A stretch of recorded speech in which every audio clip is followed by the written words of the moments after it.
Eta faktorian gaur gonbidatu Lander Martínez, Sumarreko diputatua, Espainiako diputatuen kongresuan. Martínez jauna, egunon, ongi etorri. Kaixo, egunon, eskerrik asko. Juntseko oinarriko alderdikideek berrestea falta da, baina zuzendaritzak aho batez erabaki du PSOErekin harremanak etetea, eta Espainiako gobernua esan daiteke honen ondoren gaur atzo baino ahulago dagoela.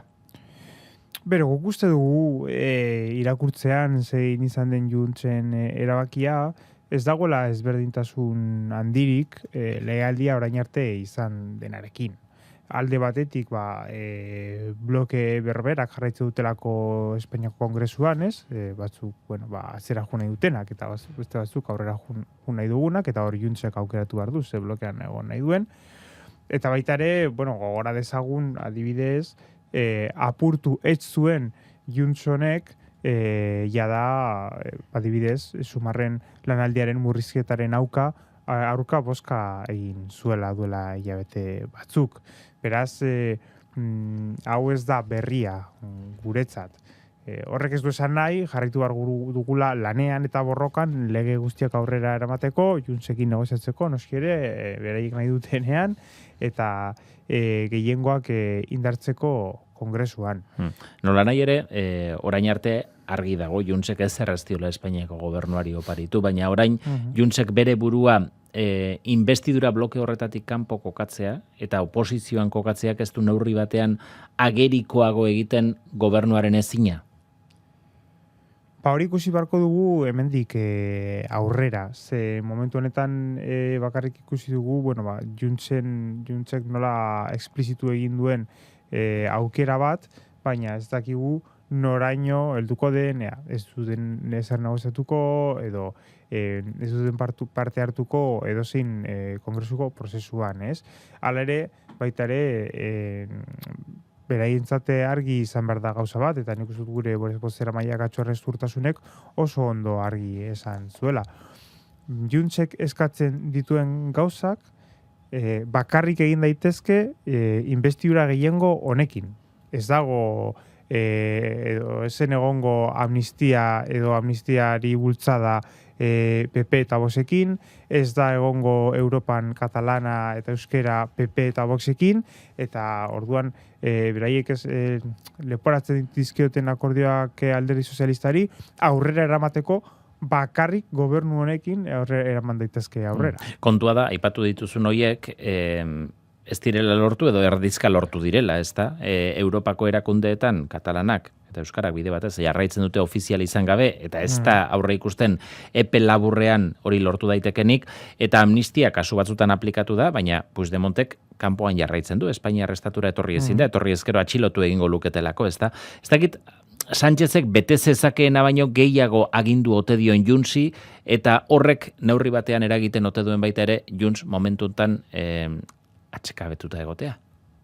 Beno, nik uste dute aurrera pausu handiak eman egin direla, eta politika ere ez da magia egitea, politikak prozesu batzuk ditu, berriro ere ari adibidez, lortu egin da beste aurrera pausu txiki bat Europan, Alemaniak ja eztabaida bat izan nahi du katalana eta euskera ofizialtasunara eramateko han, eta baita badakigu ere, Espainia herrialde konplexu bat dela, eta adibidez, epaien munduan, badagoela gaur egun politika egiteko aukera hartu egin dutenek, eta horretarako amnistia erabilidute, eta beste hainbat gauza legealdi honetan ikusten ari garenak, ez? Horrek ez dio afektatzen bakarrik Juntseri, afektatzen dio investidura bloke guztiari eta gobernuari.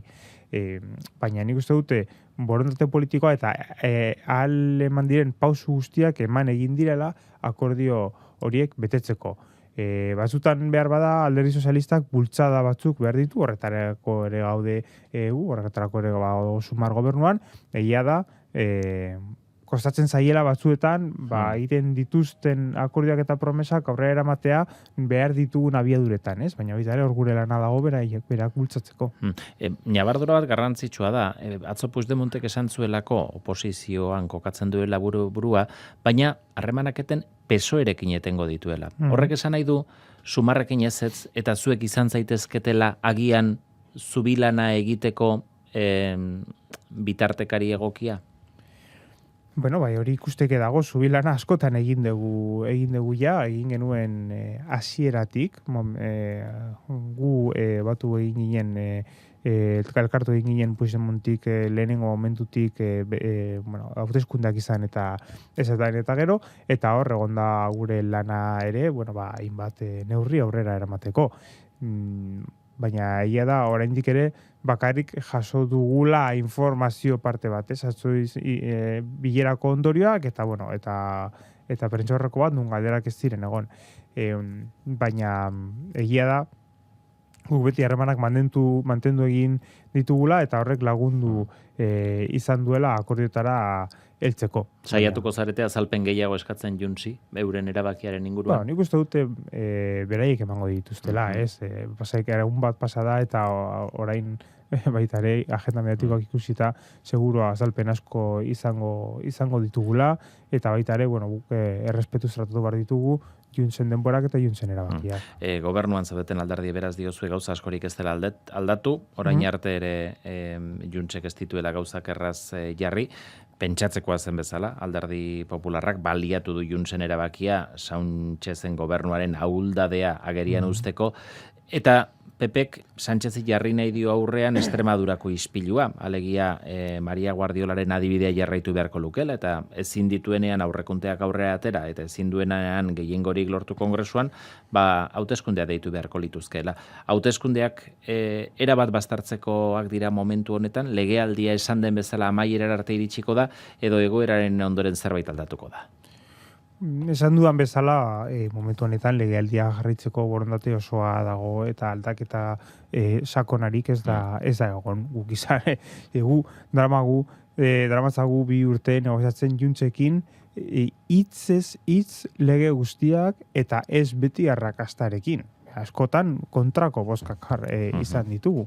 Eta hala ere, adibidez duela 2 aste 2 lege aprobatu egin genituen. Beraz, gobernua aurrera jun egingo da, eta bere aukerak ditu, gehiengoak sortzeko beharrezkoa denean. Dena den, orain gontan, seguru jo daiteke esaterako aurrekonturik, datorren aurteko aurrekonturik ez dela onartuko.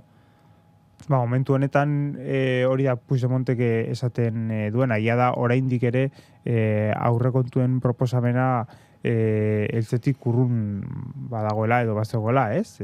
Gobernuak beti izan du borondatea, guk beti defendatu dugu ere, aurrekontuak mahai gainean egon behar direla, minimoki aurkezteko edo erakusteko zein den geure eredua eta zer da gu nahi duguna Espainiarentzako, eta orduan horrek demostratuko delako ere zein den bakoitzaren bozka eta zein den bakoitzaren zentzua, ongizateren inguruan, zerbitzu publikoen inguruan, eta eskubideen zabalkundearen inguruan, eta nik uste dut eztabaida politiko hori beharrezkoa dela, eta baita ere, bakoitzak jarri behar dituelako mahai gainean berein iritziak aurrekontuak ikutzita eta ez aurrekontuak ikusi gabe. Extremadurako hauteskunde hauek abenduan egingo direnek irekiko dute ziklo bat, gero etorriko dira atzetik Gaztela Leongoak, Andaluziakoak ere bai datorren urtean. Ez dakit ze puntutaraino hauteskunde giro horrek, gero eta erkidego gehiagotan hauteskundeak egoteak, zipristindutuko duen giroa baita, gobernukideen artean ere, PSOEren eta Sumarren artean ere, ikusten dugulako hainbat gaietan talkak gero eta agerikoagoak direla. Esate baterako gastu militarra areagotzearen inguruko neurrietan. Espainiako gobernuak erabaki ondoren estatu batuei armak erosiko dizkiela Ukrainera bidaltzeko. Etxe bizitza gaiaren inguruan iritsi zarete PSOEko ministro baten Isabel Rodríguezen dimisioa eskatzera, naiz eta gero pixka bat hori ñabardura batzuk egin dituzuen, ezta? Ze puntutaraino zuen arteko tentsioa ere ez dago hauteskunde giro horrek baldintzatuta? Ikusten dut hemen bi alde daudela, ez? Egia da, hauteskunde giro bat sortzen ari dela, horrela dira zikloak ere, ez? Eta momentu baten ireki behar zen hauteskunde zikloa, eta baita ere bukatzeko aurreko gaiarekin, honetan ere Juntzen mugimenduak zentzu bat dauka, ez? Ezin dugu disoziatu Juntzen mugimendua, Alianza Katalanaren igoerarekin eta horrek sortzen dien beldurrarekin, baina guk beti esango dugu Alderdi Popularrak ikusten du ere, nola Alderdi Popularrak Voxen papera egiten duenean, Alderdi Popularra bera doa eta Vox gora. Juntzek Alianza Katalaren papera egin nahi badu, bera jungo da, eta Alianza Katalana gora jungo da. Hau esan da, nik esango nuke, adibidez, etxebizitzaren asuntoarekin, badela egia da orain talka gogorra izaten ari garelako Alderdi Sozialistarekin, ja aurretik izan ditugula hainbat talka. Hau izan da legealdi honetako gai garrantzitsuenetako bat, eta gainera aurkeztu genuen pasaden astean, edo duela 2 aste, dekretu proposamen bat, hainbat neurrirekin momentuan aurrera eraman daitezkenak etxebizitzaren inguruan.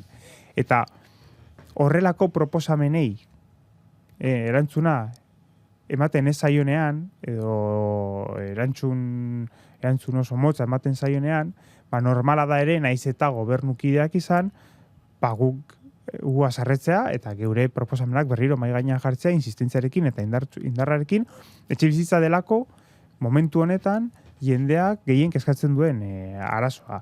Eta beti izango dugu, gu beste indar politiko bat gara, gu ez gara Alderdi Sozialista, gobernuan gaude, noski ere, sinisten dugulako gobernu aurrerakoi bat egon behar dela Espainian, eta uste dugulako gainera gehiengo dagoela aurrera eramateko, baina horrek ez duzan nahi, talka ez dugula egingo, hainbat gaietan, etxebizitza barne momentu honetan delako gai garrantzitsuenetako bat. Etxebizitzari dagokion partida da, hain zuzen ere, Eusko Jaurlaritzak gaur onratuko duen aurrekontu proiektuan gehien igoko den partidetako bat, eta Jaurlaritzak aitortu du horixe izango dela ahalegin berezia, ikusi beharko dira diru kontuak, baina orain artekoak entzunda ikusten duzu Sumarrek Jaurlaritzako aurrekontu hauek babesteko aukerarik, negoziazio esparrurik ikusten duzu? Bueno, guk beti negoziatzen dugu, ez? Egia da, baita ere, realitatea jakinda, aurrekontu honek ez dute dependentziarik gure bozkaren inguruan.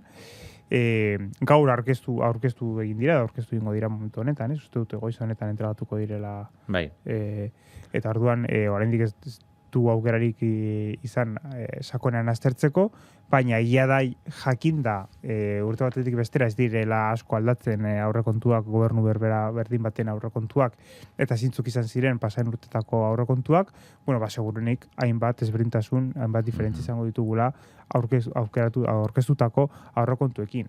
Hala ere, naiz eta etxebizitzarako inbertsio publikoa aukera on bat izan beti, gakoa ez dago bakarrik partidak gora egitean, adibidez, partida horiek balio badute, diru zuzena emateko alokairua egiten duten, eta horrek balio badu, etxe bizitzen alokairuen prezioa igotzeko automatikoki, orduan hori ez da neurrion bat. Hemen balio duena da, ze nolako neurriak aurrera eramaten ditugun, guk dauzkagun kompetentziekin, eskumenekin asko direnak. Eta ez bakarrik dirua sartzea hainbat partidetan. Zuek negoziazio horretan, Jaurlaritzarekin aurrekontuen inguruan hizketan hasten zaretenean, zer jarriko duzue ezinbesteko lehentasun gisa? Guk eztabaida hau izan behar dugu oraindik baita ere, baina egia da, eta ja, hildo batean jarraituta, pasaren urtean jartu genuen hildoan, noski ere, etxe bizitza lehentasun garrantzitsuenetako bat izango da, ez bakarrik hori, baizik eta badagoela hor ere lege prozesu bat, eta hor geure zuzenketak sartu egin ditugu, noski ere, transizio ekologikoarekin zerikusia dutenak, oraindik ere Euskadi energia berriztagarrien aldean eta energia eta industria berdearen inguruan oso atzeratuta dagoen herri bat da. Momentu honetan guk oso energia berriztagarri gutxi sortu egiten dugu eta asko hartzen dugu beste lekuetatik, eta beraz subiranotasun energetikoaren inguruko lana indartu egin behar dugu, eta noski ere, beti izaten dugun bezala, oinarrizko zerbitzu publikoen indartzearen inguruko lana egin behar dugu, eta hori gehien bat aurrekontuetan lortu egin daiteke. Jaurlaritza eta Espainiako gobernua bestalde, Gernikako estatutuak bere baitan dituen eta oraindik ere falta diren eskumenak transferitzeko negoziazio hortan buru belarri daude. Atzo Maria Ubarretxena gobernantza autogobernu sailburuak esaten zigun, ikusten duela borondate bat, zaila izango dela, baina badagoela aukera urtea amaitzerako Gernikako estatutua osorik eskualdatzeko. Zuk ikusten duzu aukera hori, badago kezkatzen zaituen punturen bat eskumenak eskualdatzean hartuko diren neurriek nolabait ere kalte egin dezaketelako? egia esan, bueno, guk beti defendatu egin dugu bete behar dela Gernikako estatutua eta eskumenen transferentziak beharrezkoak direla egitea eta lehen bailen. Bakarrik baldintzatzen eta hau gokatxon artean esaten dut, baldintzatzen duen bakarra da, zenolako lana egiten dugun eskumenen transferentzia hauek ondo egiteko eta aurrera eramateko. Beraz, guretzat ez dago kezkarik honen inguruan, guk espero dugun negoziaketa guztiak ondo aurrera jutea eta alba da, bai urtea bukatu baino lehen denak Euskal Erkidegaren kasu honetan eskuetan egotea. Urtea bukatu baino lehen baita ere, esaten zuen Aitor Estebanek argitu beharko litzatekela, EAJ, EH Bildu eta PSren artean, autogobernua eguneratzeko negoziazio horretan, ezer lortzeko aukerarik badagoen ala ez, ezta? Akordioa itxita ez badago ere, gutxienez jakin, oinarriri badagoen akordio hortara iristeko. Zuek diozue, ez dela lehentasuna autogobernua eguneratzea? Edo herritarrek ez dutela lehentasun gisa bizi? Nik uste dut gauza ezberdinak direla. Guk beti pentsatu dugu estatutua eguneratzea beharrezkoa dela, gehien bat, eguneratu gabe dagoen estatutu bakarrenetakoa delako, eta baita ere, hainbat eztabaida izteko eta izateko ditugulako herri honetan, ez? Horrek ez du esan nahi, Euskal Herritarrek lehentasun bezala ikusten dutenik, edo beraien agenda politiko eta sozialean buruan daukaten zerbait denik. Nik ez dut uste momentu honetan Euskal Kaleetan eztabaida sakonena da dela Euskal autogobernuaren inguruan, uste dute bizitzaren inguruan eztabaidatu egiten dela. Baina hala ere guk ulertzen dugu, politika egiten dugulako, beharrezkoa dela, eztabaida aurrera eramatea, bere egunean aportazio sakona egin genuen estatutuaren eta estatusaren eztabaidaren inguruan, guk hori guregan hartzen dugu baita ere orain etorriko den baita ere ez, legebiltzarrean etorri behar den eztabaida izateko, eta beti defendatu dugu estatutua eguneratu egin behar da, hainbat gauza blindatzeko daude estatutuan, guk daukagu estatutu oso administratibo bat, eta karga politiko handia hartu behar du daukagun estatutu berriak, eta baita ere, 21. mendeko realitatera eguneratu. Beraz, guk beti izango dugu eskua eztabaida hau izateko eta aurrera eramateko uste dugulako beharrezkoa dela. Eta praktikora joan da, gaur egungo estatutuak biltzen ez duen zer iruditzen zaizu estatutu honek bildu beharko lukela? Bueno, adibidez, estatutuan ez dago ez da erreferentzia bat eskubide sozialei, edo ditugun eskubide eta askatasunen inguruan, ez dago erreferentziarik adibidez emakumeen eskubideen inguruan, baita ere guk uste dugu, adibidez, zeintzuk diren administrazioaren botereak edo zeintzuk diren udalen botereak hobeto definitu egin behar dira, eta, gure perspektiba etorkizunean, baita ere, edo gure aurreneko historiaren inguruan eta bakearen inguruan perspektiba bat sartu egin behar da gure estatutuan, eta baita ere badakigu hor, badagoela, eta beti izango dela hor, baita ere, guk beti izan dugu, momentua dela Euskal Naziotasunaren aitortzea sartzea estatutuan, eta baita ere badakigu hor, badagoela, eztabaida bat, ez dugula lortu, ez genuela lortu bere egunean, 2008an aurrera eramatea erabakitze eskubidearen inguruan, eta beti egongo dela mahai gainean. Guk baita ere hau honetan argi izan gara. Ez dugu uste eztabaida horrek blokeatu behar duenik estatutu berri baten aurrera juteak, baina eztabaida izateko aukera ere egon behar da.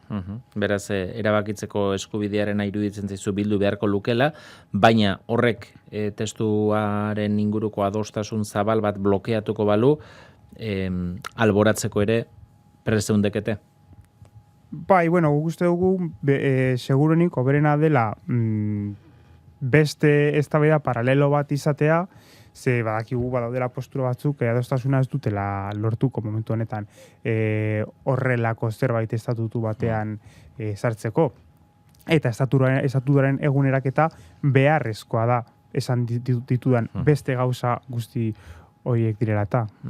Negoziazioetan dauden 3 alderdi handien horiek, bat ere informaziorik ematen dizuete Zertan doazen negoziazioak, ala bukaeraren zai zaudete zuek ere?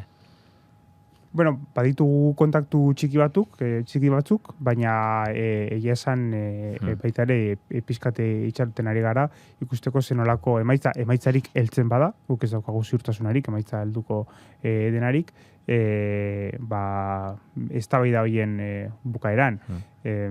Hala ere, bueno, bero egongo da prozesu parlamentario bat, eta horretan egon beharko gara, noski. Atzo, segurtasunari buruzko jardunaldi batzuek egin zenituzten, antipunitibismoari buruz hitz egin zenuten Bilboko jardunaldi horietan, segurtasun eredu berri bat behar dela esanez, eta Jaurlaritzari egin diozue kritika zuzena esanez, eskuin muturrari erosi diola agenda. Zertan ikertzen duzue hori?